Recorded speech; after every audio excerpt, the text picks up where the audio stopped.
And that's where we at with it in the music business. It's producer-artist relationship, bro. If you got that type of relationship with an artist to where you can send beats to his phone, who wouldn't want to do that versus trying to send them to an A&R that possibly might not play your beats? Because he got another homeboy that he damn near managing. So without further ado,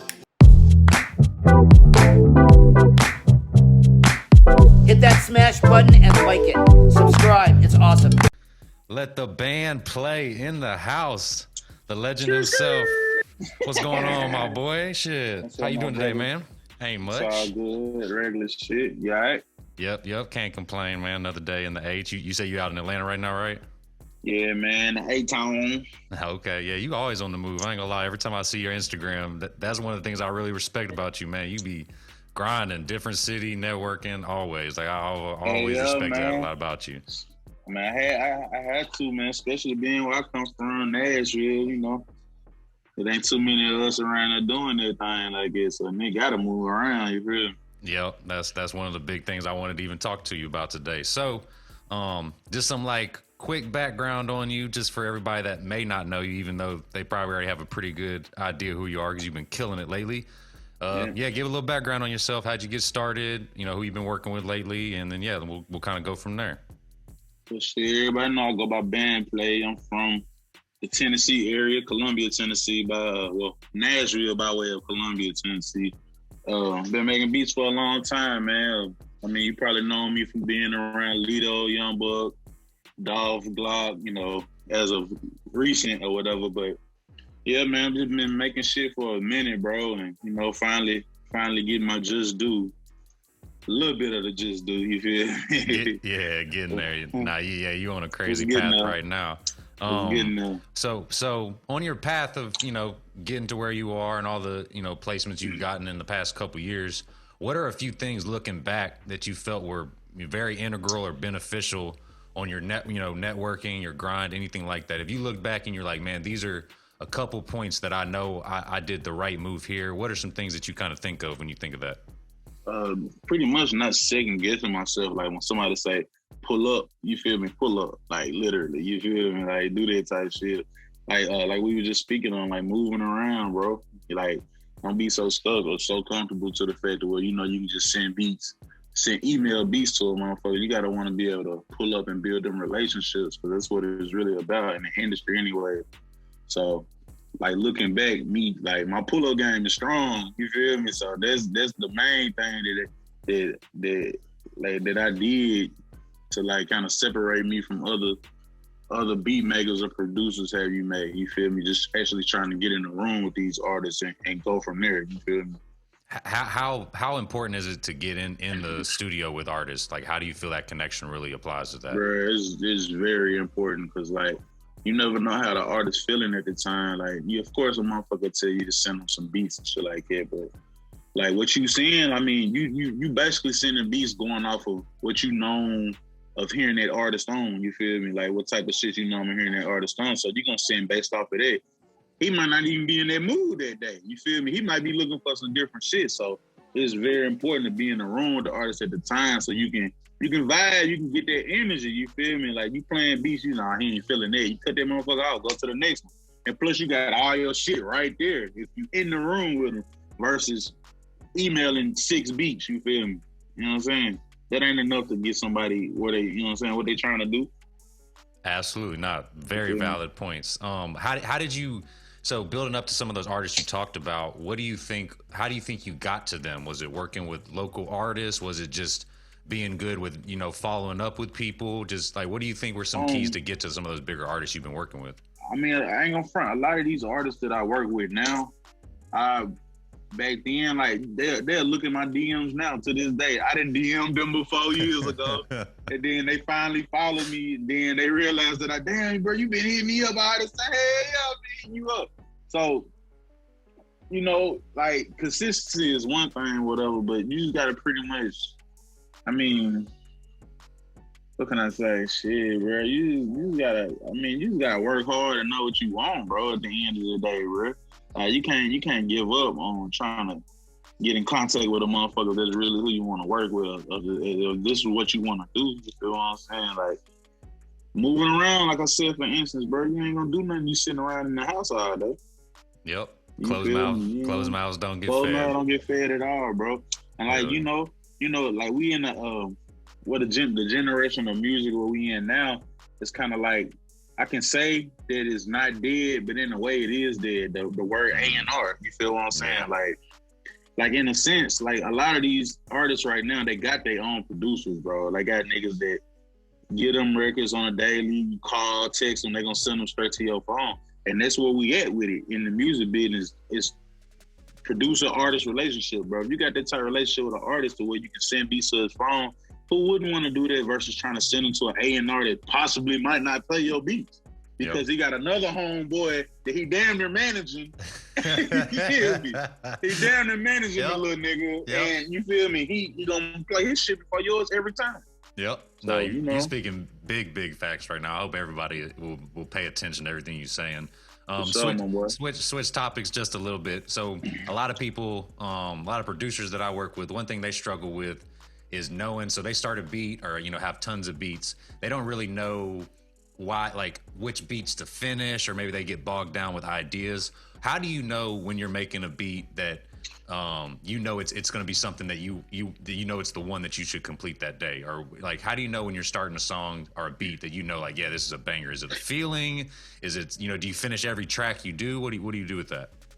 I mean, I ain't gonna front. Like a lot of tracks that I do, bro, like I tend to go ahead and finish it even if I don't like it as much, just because like it been plenty of placed unfinished beats for me personally, you feel me? Like I make that motherfucker out to be like a minute and a half just because I wanted to go ahead and bounce it just to say I completed something today. You feel what I'm saying? And that's what I do encourage people to do. It's like if you feel like you want to add something or take something away, or you can't really decide, just bounce it out and listen to that motherfucker shit. You feel music is music, bro. It really ain't no structure or a way to say, oh yeah, this is finished. It's not.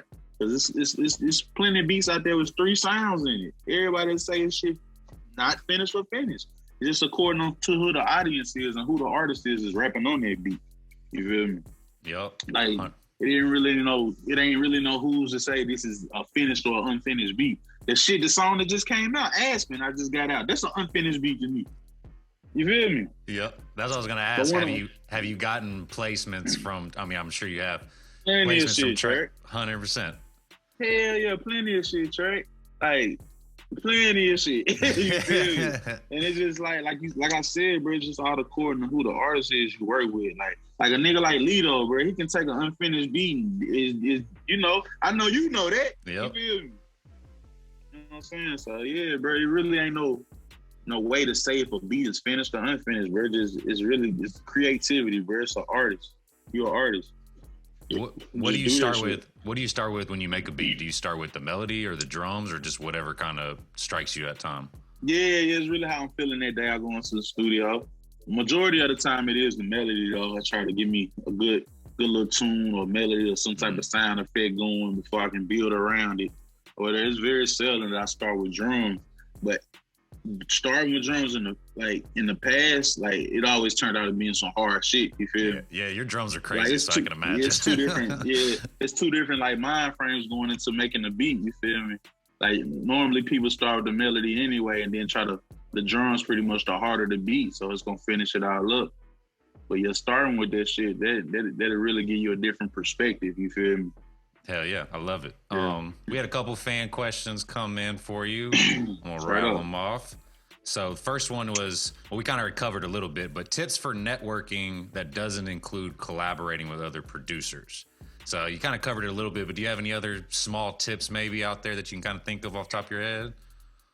Man, bro, really, man, just work hard. I mean, if you in a place where you don't really see yourself collabing with other producers or don't want to, or anything like that, you just gotta work extra hard, bro, and make sure you got a sound that's gonna be undeniable.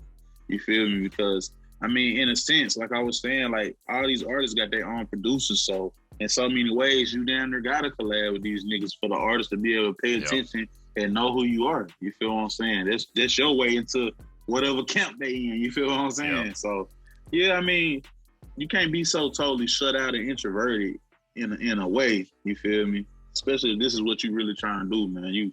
as a producer, bro, you got to be bubbly, man. You got to be able to pull up in rooms and, you know what I'm saying? You got to be like that. Yep, it's part of it. Hell yeah. What's your favorite VSTs? Or a couple of them? I fuck with Omnisphere. I fuck with Arcade.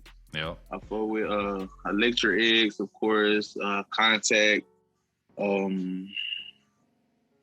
What do you use for your 808s? This is one I'm throwing on the cuff because your 808s are insane.